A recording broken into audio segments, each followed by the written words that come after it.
Boondocking off the grid is like having our own private wilderness with all the comforts of home. To enjoy the solitude, peace, and quiet of beautiful remote locations, we avoid running our generator more than necessary. That's made possible by our solar panels. Since we do a lot of boondocking during the winter snowbird season, that's one of the best opportunities to take maximum advantage of our panels. But with the sun so low in the sky during the winter, we tilt them to increase the amount of power they produce.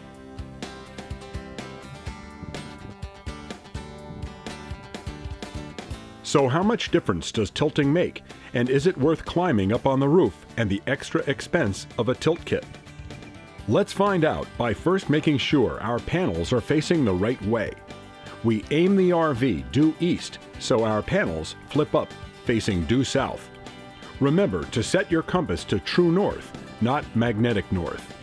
We're also doing this at midday, with a totally cloudless sky and the sun almost perfectly perpendicular to the solar panels.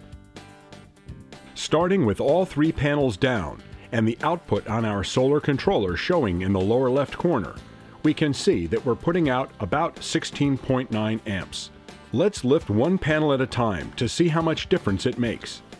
Up goes the first panel, and we see a jump to about 18.9 amps on the controller display. Here comes the second panel, and the output climbs to about 20.9. With just two panels up, we're already seeing a noticeable increase. As soon as we raise the third and final panel, output peaks at about 22.4 amps. That's a total increase of about 32.5%. It's like adding a fourth panel for just the price of the tilt kits. You may have noticed that the output climbed about 2 amps each time we raised a panel, except the last one was only about a 1.5 amp gain. That's probably because the roof vent cover casts a shadow onto a small section of the third panel when we raise it. When we installed our system over 10 years ago, we didn't know how important it was to completely avoid shadows if possible. If you think that tiny amount of shade couldn't affect output that much, watch this. With all the panels back down and putting out 16.9 amps again, I'll step forward to cast a shadow onto a small section of one panel.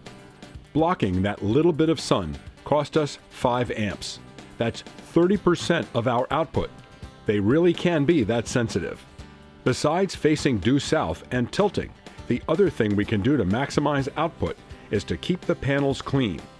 Even if you don't tilt them, that really does make a difference. These prop rods that came with our solar panel kit are non-adjustable and only tilt to one height. Other than leaving them flat in the summer and tilting in the winter, we never thought much about how the exact time of year or our location affect the optimal tilt angle. While we were out in the desert with our friends Nikki and Jason, they shot their own video about tilting their solar panels.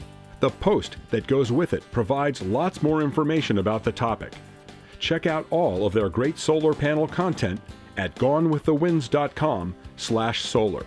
We could get the same increase in output by adding a fourth panel, but the 3 tilt kits were a lot less expensive, and we're still plenty young enough that we have no problem climbing up onto the roof.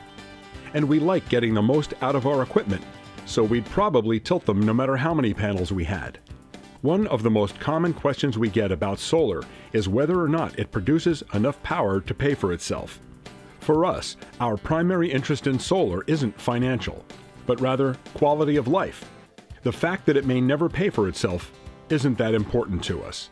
We love the peace and quiet that remote camping spots provide, and the ability to reduce generator use is our primary motivator. If you RV off the grid the way we do, you may feel the same way about preserving the solitude.